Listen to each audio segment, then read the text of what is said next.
bien des années, je faisais une longue course à pied sur des hauteurs absolument inconnues des touristes, dans cette très vieille région des Alpes qui pénètre en Provence.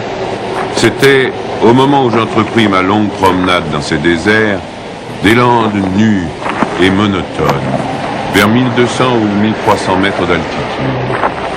Il n'y poussait que des lavandes sauvages. Je traversais ce pays dans sa plus grande largeur et après 3 jours de marche, je me trouvais dans une désolation sans exemple. Je campais à côté d'un squelette de village abandonné. Je n'avais plus d'eau depuis la veille et il me fallait en trouver. Ces maisons agglomérées, en ruine, comme un vieux nid de guêpes, me firent penser qu'il avait dû y avoir, là, dans le temps, une fontaine ou un puits.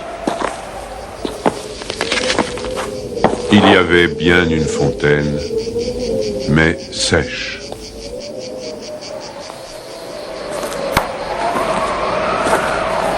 Les 5 à 6 maisons, sans toiture, rongées de vent et de pluie, la petite chapelle au clocher écroulé, étaient rangées comme le sont les maisons et les chapelles dans les villages vivants, mais toute la vie avait disparu. C'était un beau jour de juin, avec un grand soleil, mais sur ces terres sans abri et hautes dans le ciel, le vent soufflait avec une brutalité insupportable. Ces grondements dans les carcasses des maisons étaient ceux d'un fauve dérangé dans son repas. Il me fallut lever le camp.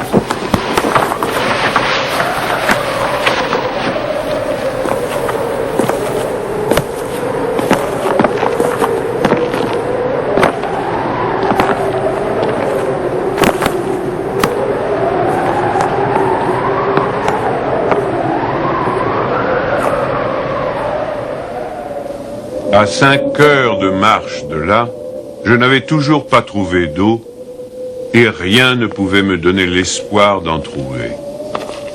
C'était partout la même sécheresse, les mêmes herbes ligneuses.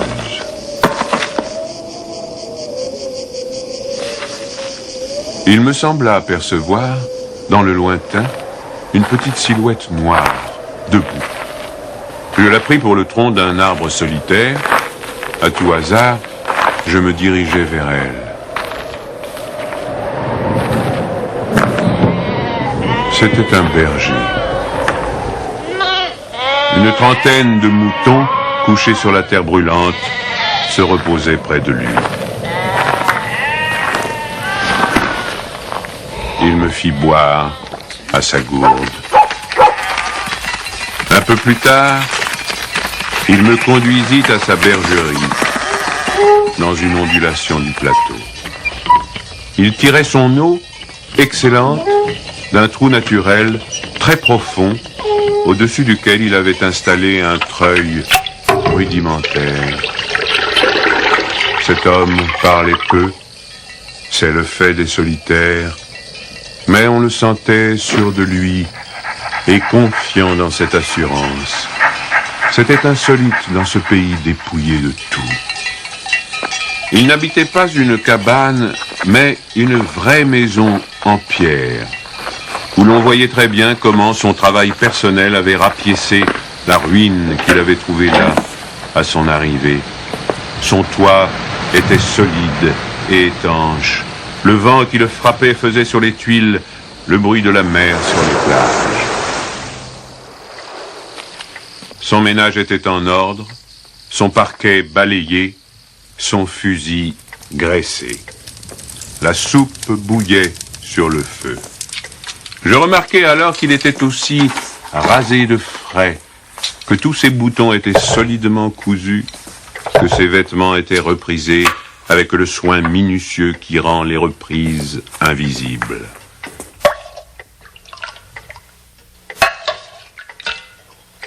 Il me fit partager sa soupe.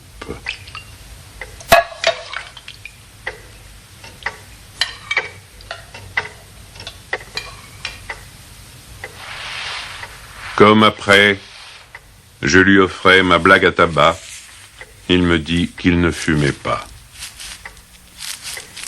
Son chien, silencieux comme lui, était bienveillant sans bassesse.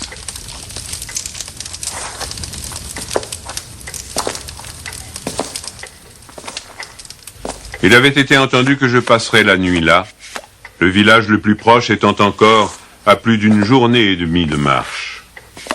Je connaissais parfaitement le caractère des rares villages de cette région. Il y en a 4 ou 5, dispersés, loin les uns des autres, sur les flancs de ces hauteurs, dans les taillis de chênes blancs, à la toute extrémité des routes carrossables. Ils sont habités par des bûcherons qui font du charbon de bois. Ce sont des endroits où l'on vit mal. Les familles, serrées les unes contre les autres, dans ce climat qui est d'une rudesse excessive, aussi bien l'été que l'hiver, exaspèrent leur égoïsme en vase clos. L'ambition irraisonnée s'y démesure. Dans le désir continu de s'échapper de cet endroit, les hommes vont porter leur charbon à la ville, puis retournent. Les plus solides qualités craquent sous cette perpétuelle douche écossaise. Les femmes mijotent des rancœurs. Il y a concurrence sur tout, aussi bien pour la vente du charbon de bois que pour le banc à l'église, pour les vertus qui se combattent entre elles, pour les vices qui se combattent entre eux, et pour la mêlée générale des vices et des vertus, sans repos. Par là-dessus, le vent également sans repos irrite les nerfs. Il y a des épidémies de suicide et de nombreux cas de folie, presque toujours meurtrières.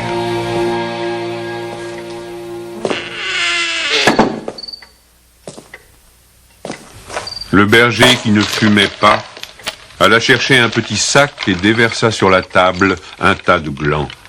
Il se mit à les examiner, un après l'autre, avec beaucoup d'attention, séparant les bons des mauvais. Je fumais ma pipe, je proposais de l'aider. Il me dit que c'était son affaire. En effet, voyant le soin qu'il mettait à ce travail, je n'insistais pas. Ce fut toute notre conversation. Quand il eut du côté des bons un tas de glands assez gros, il les compta par paquet de 10. Ce faisant, il éliminait encore les petits fruits ou ceux qui étaient légèrement fendillés, car il les examinait de fort près. Quand il eut ainsi devant lui 100 glands parfaits, il s'arrêta et nous allâmes nous coucher. La société de cet homme donnait la paix. Je lui demandai le lendemain la permission de me reposer tout le jour chez lui. Il le trouva tout naturel, ou plus exactement, il me donna l'impression que rien ne pouvait le déranger. Ce repos ne m'était pas absolument obligatoire, mais j'étais intrigué et je voulais en savoir plus. Il fit sortir son troupeau et le mena à la pâture. Avant de partir, il trempa dans un seau d'eau le petit sac où il avait mis les glands soigneusement choisis et comptés. Je remarquai qu'en guise de bâton, il emportait une tringle de fer grosse comme le pouce et longue d'environ 1,50 m.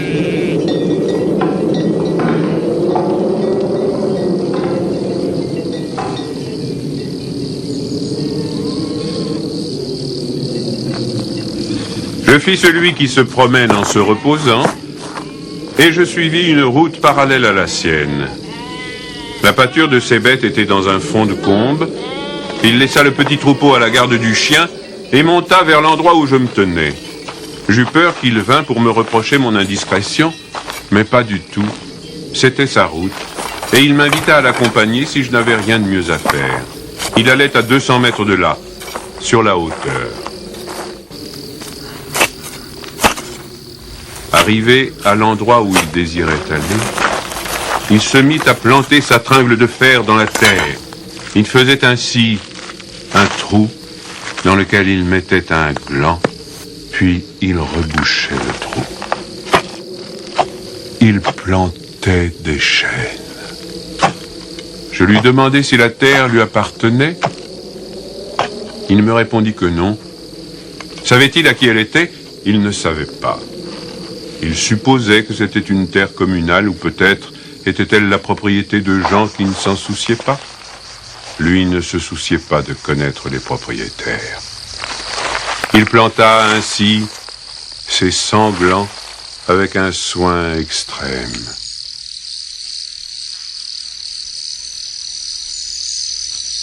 Après le repas de midi, il recommença à trier sa semence. Je mis, je crois, assez d'insistance dans mes questions, puisqu'il y répondit. Depuis 3 ans, il plantait des arbres dans cette solitude. Il en avait planté 100 000. Sur les 100 000, 20 000 étaient sortis. Sur ces 20 000, il comptait encore en perdre la moitié du fait des rongeurs ou de tout ce qu'il y a d'impossible à prévoir dans les desseins de la Providence. Restaient 10 000 chênes qui allaient pousser dans cet endroit où il n'y avait rien auparavant. C'est à ce moment-là que je me souciais de l'âge de cet homme. Il avait visiblement plus de 50 ans. 55, me dit-il. Il s'appelait Elzéar Bouffier. Il avait possédé une ferme dans les plaines. Il y avait réalisé sa vie. Il avait perdu son fils unique, puis sa femme. Il s'était retiré dans la solitude où il prenait plaisir à vivre lentement avec ses brebis et son chien. Il avait jugé que ce pays mourrait par manque d'arbres. Il ajouta que n'ayant pas d'occupation très importante, il avait résolu de remédier à cet état de choses. Mon jeune âge me forçait à imaginer l'avenir en fonction de moi-même et d'une certaine recherche du bonheur. Je lui dis que dans 30 ans, ces 10 000 chênes seraient magnifiques. Il me répondit très simplement que si Dieu lui prêtait vie, dans 30 ans, il en aurait planté tellement d'autres que ces 10 000 seraient comme une goutte d'eau dans la mer. Il étudiait déjà la reproduction des hêtres et il en avait près de sa maison une pépinière issue des faînes. Les sujets qu'il avait protégés de ses moutons étaient de toute beauté.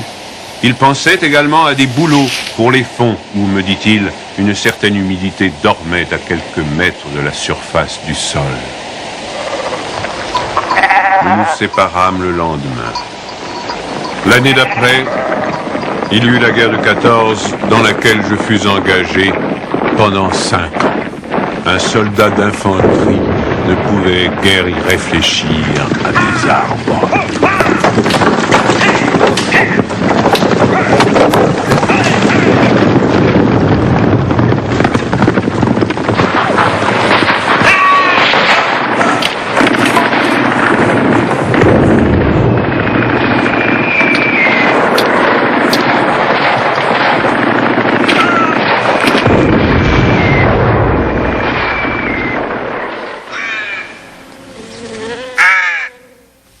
Sorti de la guerre, je me trouvais à la tête d'une prime de démobilisation minuscule, mais avec le grand désir de respirer un peu d'air pur.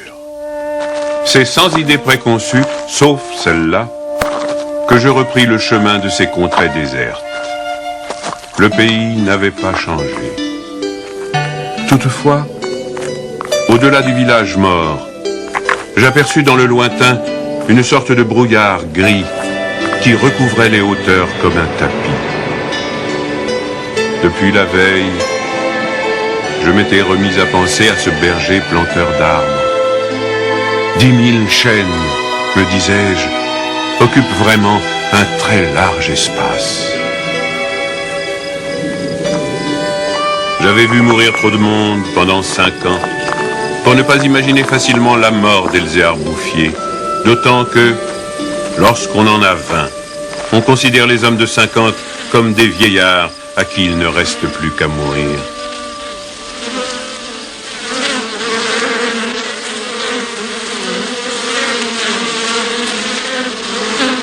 Il n'était pas mort.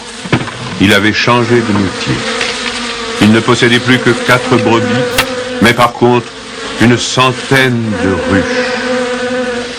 Il s'était débarrassé des moutons qui mettaient en péril ses plantations d'arbres. Il ne s'était pas du tout soucié de la guerre. Il avait imperturbablement continué à planter. Les chênes de 1910 avaient alors 10 ans et étaient plus hauts que moi et que lui. Le spectacle était impressionnant. J'étais littéralement privé de parole. Et comme lui ne parlait pas, nous passâmes tout le jour en silence à nous promener dans sa forêt. Elle avait en 3 tronçons 11 kilomètres de long et 3 kilomètres dans sa plus grande largeur. Quand on se souvenait que tout était sorti des mains et de l'âme de cet homme, sans moyens techniques, on comprenait que les hommes pourraient être aussi efficaces que Dieu dans d'autres domaines que la destruction. Il avait suivi son idée. Et les hêtres qui m'arrivaient aux épaules, répandus à perte de vue, en témoignaient. Les chênes étaient drus et avaient dépassé l'âge où ils étaient à la merci des rongeurs. Quant au dessein de la Providence elle-même, pour détruire l'œuvre créée, il lui faudrait avoir désormais recours au cyclone. Il me montra d'admirables bosquets de bouleaux qui dataient de 5 ans, c'est-à-dire de 1915, de l'époque où je combattais à Verdun. Il leur avait fait occuper tous les fonds où ils soupçonnaient, avec juste raison, qu'il y avait de l'humidité presque à fleur de terre. Ils étaient tendres comme des adolescents et très décidés. La création avait l'air d'ailleurs de s'opérer en chaîne. Il ne s'en souciait pas. Il poursuivait obstinément sa tâche, très simple. Mais, en redescendant par le village, je vis couler de l'eau dans des ruisseaux qui, de mémoire d'homme, avaient toujours été à sec. C'était la plus formidable opération de réaction qu'il m'ait été donné de voir. Ces ruisseaux secs avaient jadis porté de l'eau dans des temps très anciens. Certains de ces villages tristes dont j'ai parlé au début de mon récit s'étaient construits sur les emplacements d'anciens villages gallo-romains dont il restait encore des traces, dans lesquels les archéologues avaient fouillé et ils avaient trouvé des hameçons à des endroits où, au XXe siècle, on était obligé d'avoir recours à des citernes pour avoir un peu d'eau. Le vent aussi dispersait certaines graines. En même temps que l'eau réapparut, réapparaissaient les saules, les osiers, les prés, les jardins, les fleurs et une certaine façon de vivre. Mais la transformation s'opérait si lentement qu'elle entrait dans l'habitude sans provoquer d'étonnement. Les chasseurs qui montaient dans les solitudes à la poursuite des lièvres ou des sangliers avaient bien constaté le foisonnement des petits arbres, mais ils l'avaient mis sur le compte des malices naturelles de la terre. C'est pourquoi personne ne touchait à l'œuvre de cet homme. Si on l'avait soupçonné, on l'aurait contrarié. Il était insoupçonnable. Qui aurait pu imaginer, dans les villages et les administrations, une telle obstination dans la générosité la plus magnifique?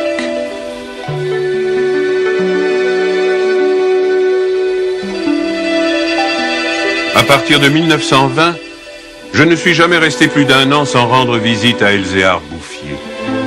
Je ne l'ai jamais vu fléchir ni douter. Et pourtant, Dieu sait si Dieu même y pousse. Je n'ai pas fait le compte de ses déboires. On imagine bien cependant que pour une réussite semblable, il a fallu vaincre l'adversité. Que pour assurer la victoire d'une telle passion, il a fallu lutter avec le désespoir. Pour avoir une idée à peu près exacte de ce caractère exceptionnel, il ne faut pas oublier qu'il s'exerçait dans une solitude totale. Si totale que, vers la fin de sa vie, il avait perdu l'habitude de parler. Ou peut-être n'en voyait-il pas la nécessité. En 1933, il reçut la visite d'un garde forestier éberlu. Ce fonctionnaire lui intima l'ordre de ne pas faire de feu dehors, de peur de mettre en danger la croissance de cette forêt naturelle. C'était la première fois lui dit cet homme naïf, qu'on voyait une forêt pousser toute seule. En 1935, une véritable délégation administrative vint examiner la forêt naturelle. Il y avait un grand personnage des eaux et forêts, un député, des techniciens. On prononça beaucoup de paroles inutiles, on décida de faire quelque chose et, heureusement, on ne fit rien. Sinon, la seule chose utile, mettre la forêt sous la sauvegarde de l'État et interdire qu'on vienne y charbonner. Car il était impossible de n'être pas subjugué par la beauté de ces jeunes arbres en pleine santé. Et elle exerça son pouvoir de séduction sur le député lui-même.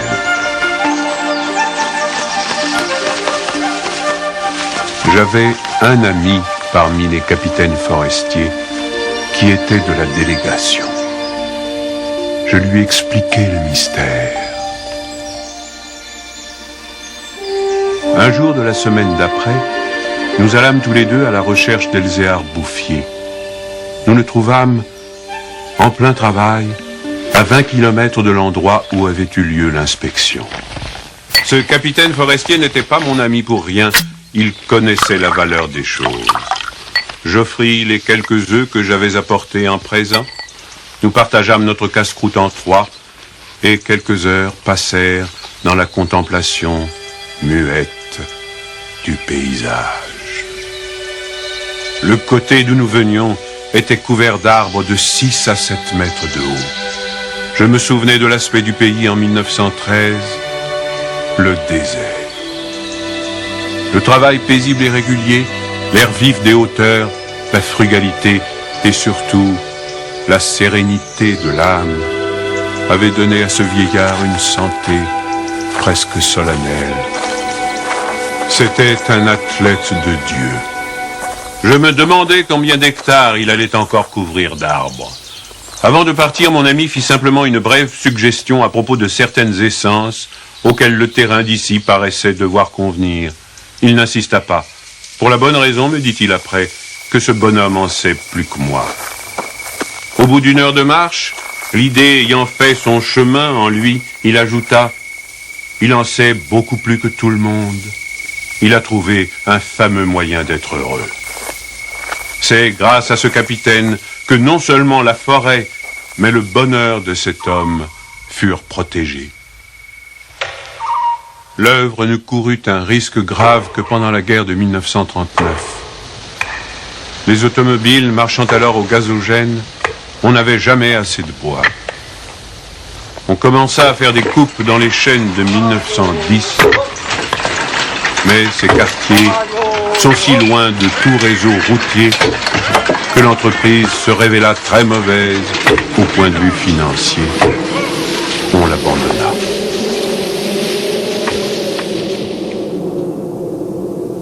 Le berger n'avait rien vu. Il était à 30 km de là, continuant paisiblement sa besogne, ignorant la guerre de 39, comme il avait ignoré la guerre de 14. J'ai vu Elzéar Bouffier pour la dernière fois en juin 1945. Il avait alors 87 ans. J'avais donc repris la route du désert, mais maintenant, malgré le délabrement dans lequel la guerre avait laissé ce pays, il y avait un car qui faisait le service entre la vallée de la Durance et la montagne. Je mis sur le compte de ce moyen de transport relativement rapide le fait que je ne reconnaissais plus les lieux de mes premières promenades. J'eus besoin d'un nom de village pour conclure que j'étais bien cependant dans cette région jadis en ruine et désolée.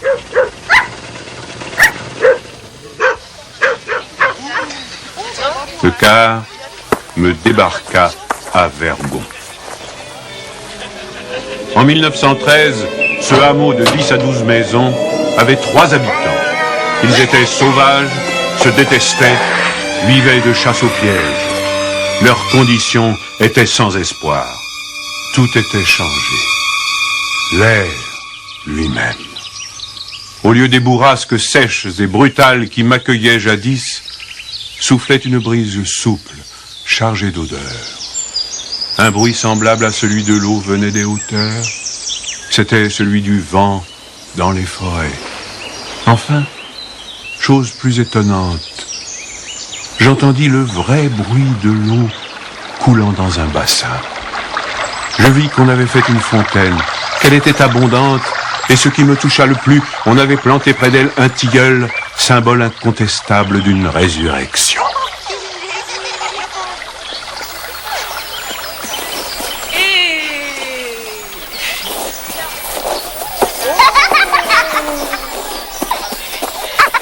Par ailleurs, Vergon portait les traces d'un travail pour l'entreprise duquel l'espoir est nécessaire.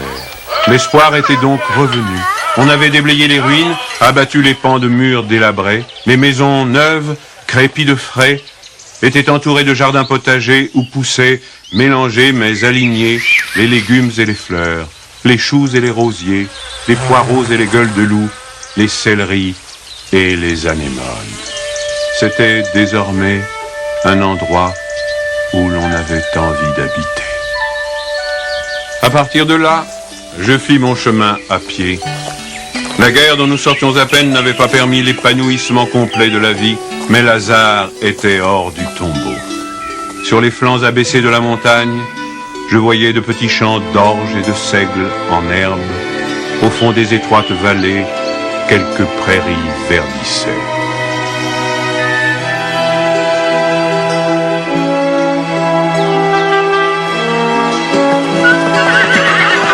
Il n'a fallu que les 8 ans qui nous séparent de cette époque pour que tout le pays resplendisse de santé et d'aisance. Sur l'emplacement des ruines que j'avais vues en 1913, s'élèvent maintenant des fermes propres, bien crépies, qui dénotent une vie heureuse et confortable. Les vieilles sources, alimentées par les pluies et les neiges que retiennent les forêts, se sont remises à couler. À côté de chaque ferme, dans des bosquets d'érables, les bassins des fontaines débordent sur des tapis de menthe fraîche. Les villages se sont reconstruits peu à peu.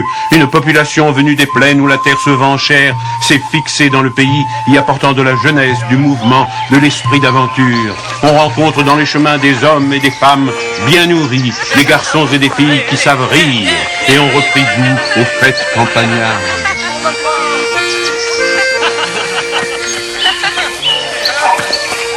Si on compte l'ancienne population, méconnaissable depuis qu'elle vit avec douceur, et les nouveaux venus, plus de 10 000 personnes doivent leur bonheur à Elzéar Bouffier. Quand je pense qu'un homme seul, réduit à ses simples ressources physiques et morales, a suffi pour faire surgir du désert ce pays de Canaan, je trouve que malgré tout, la condition humaine est admirable. Mais, quand je fais le compte de tout ce qu'il a fallu de constance dans la grandeur d'âme et d'acharnement dans la générosité pour obtenir ce résultat, je suis pris d'un immense respect pour ce vieux paysan sans culture qui a su mener à bien cette œuvre digne de Dieu. Elzéar Bouffier est mort paisiblement en 1947 à l'hospice de Banon.